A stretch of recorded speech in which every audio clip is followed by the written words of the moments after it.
മള്ളിയൂർ മഹാഗണപതി ക്ഷേത്രത്തിൽ നടക്കുന്ന ഗണേശ പുരാണ സപ്താഹ യജ്ഞവേദിയിൽ ശ്രീ ഗണേശ കല്യാണോത്സവം മെയ് 24 ശനിയാഴ്ച നടക്കും. ഗണേശ പുരാണ സപ്താഹത്തിന്റെ 6ാം ദിവസമാണ് മഹാഗണപതിയുടെ കല്യാണോത്സവം. 24 മധ്യാഹ്നത്തിലാണ് യജ്ഞവേദിയിൽ ദേവദേവന്റെ മംഗല്യ മുഹൂർത്തം. രാവിലെ സിദ്ധിബുദ്ധി വിവാഹ പാരായണത്തെ തുടർന്നാണ് ചടങ്ങുകൾ. ഭഗവാനെ പ്രത്യേക പീഠത്തിലിരുത്തി വാദ്യമേളങ്ങളോടെ എഴുന്നള്ളിച്ച് സപ്താഹ മണ്ഡപത്തിലേക്ക് ആനയിക്കും. താലപ്പൊലിയും പുഷ്പവൃഷ്ടിയുമായി വരനായ ശ്രീ ഗണേശനെ വരവേൽക്കും. തുടർന്ന് ഭഗവാന്റെ പത്നിമാരായ സിദ്ധിയും ബുദ്ധിയുമായുള്ള പരിണയം. ആചാര്യവിധി പ്രകാരമുള്ള ചടങ്ങുകളോടെ ഗണേശ മന്ത്രങ്ങൾ ഉരുവിട്ട് ഭക്തരും ഭാഗമാകും. ശരത്തെ ഹരിദാസനാണ് യജ്ഞാചാര്യൻ. ഞാൻ കൊടുത്ത് തിരിച്ചു വാങ്ങുന്ന സ്വഭാവക്കാരനല്ല, ഞാൻ തറവാടിയാണ്.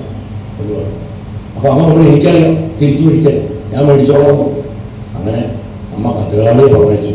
ഭദ്രകാളി ഭൂതഗണങ്ങളും കൂടെ തിരുമാന്താകുന്നിൽ ഒന്ന് ഇറങ്ങിയെന്നാണ്. അപ്പൊ മാന്താത മഹർഷി അവിടെ നിന്ന് തപസ് ചെയ്തിട്ട് ഇത് പ്രതിഷ്ഠിച്ച് പൂജ കഴിച്ചുകൊണ്ടിരിക്കുക. അവർ കണ്ണുരുട്ടി കാണിച്ചു, പേടിപ്പിച്ചു നോക്കി, എവിടെ മഹർഷിക്ക് വല്ല കൊടുക്കണ്ടോ. അപ്പൊ അവർ അദ്ദേഹത്തിന്റെ നേരെ കുറെ അസ്ത്രങ്ങളൊക്കെ അയച്ച് അവരെ യുദ്ധം ഭയങ്കര കലശം കൂട്ടിയപ്പോൾ മഹർഷിയുടെ ശരീരത്തിൽ നിന്ന് സൈന്യങ്ങൾ ഉണ്ടായിട്ട് കാളിയോടെ എത്തിയിരുന്നു. അങ്ങനെ കാളിയും ഇദ്ദേഹത്തിന്റെ സൈന്യങ്ങളും തമ്മിൽ ഭയങ്കര യുദ്ധം നടന്നുകൊണ്ടിരിക്കുന്ന സമയത്ത് മഹാദേവൻ വെറുതെ ആവശ്യമില്ലാത്ത കുഴപ്പങ്ങൾ ഉണ്ടാക്കരുതെന്ന് പറഞ്ഞിട്ട് ഭാര്യയും വിളിച്ചിട്ട് അവിടേക്ക് പ്രത്യക്ഷപ്പെട്ടു. അമ്മ അങ്ങനെ പ്രത്യക്ഷപ്പെട്ട സമയത്ത് അമ്മയുടെ മടിയിൽ ഉണ്ണിഗണപതി ഉണ്ടായിരുന്നത് അവിടെ തന്നെ കുടികൊണ്ടു. അതാണ് ഇന്നും തിരുവനന്തപുരത്തിൽ കാളിയുടെ പ്രതിഷ്ഠിപ്പുറത്ത പ്രധാന ശിവനുണ്ട്. ആ ശിവന്റെ പുറകിൽ കിടിവാതിലുണ്ട്. നമ്മൾ അതിൽ കൂടെ നോക്കിത്തോളും. അവിടെ എന്താ തൊഴാൻ കാരണം വെച്ചാൽ പുറകോട്ട് തിരിഞ്ഞിട്ട് ശ്രീപാർവതിയുടെ മടിയിൽ ഗണപതി ഇരിക്കും.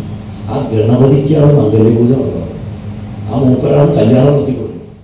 ഭാഗവത തത്വം ജീവിത സന്ദേശമാക്കിയ ഭാഗവതകംസം മള്ളിയൂർ ശങ്കരൻ നമ്പൂതിരിയുടെ സ്വപ്ന സാക്ഷാത്കാരം കൂടിയാണ് ശ്രീമദ് ഗണേശ പുരാണ സപ്താഹം. വൈഷ്ണവ ഗണപതിയുടെ അപൂർവ സാന്നിധ്യമുള്ള മള്ളിയൂരിൽ ഗണേശ പുരാണ സപ്താഹവും ഭഗവത് വിവാഹവും മള്ളിയൂർ തിരുമേനിയുടെ അടങ്ങാത്ത അഭിലാഷമായിരുന്നു. കേരളത്തിൽ ഇതാദ്യമായാണ് ഗണേശ പുരാണ സപ്താഹവും അനുബന്ധ ചടങ്ങുകളും സംഘടിപ്പിക്കുന്നത്. കല്യാണോത്സവത്തോടനുബന്ധിച്ച് ഭക്തർക്കായി 24 വിപുലമായ അന്നദാനവും ഉണ്ടായിരിക്കും.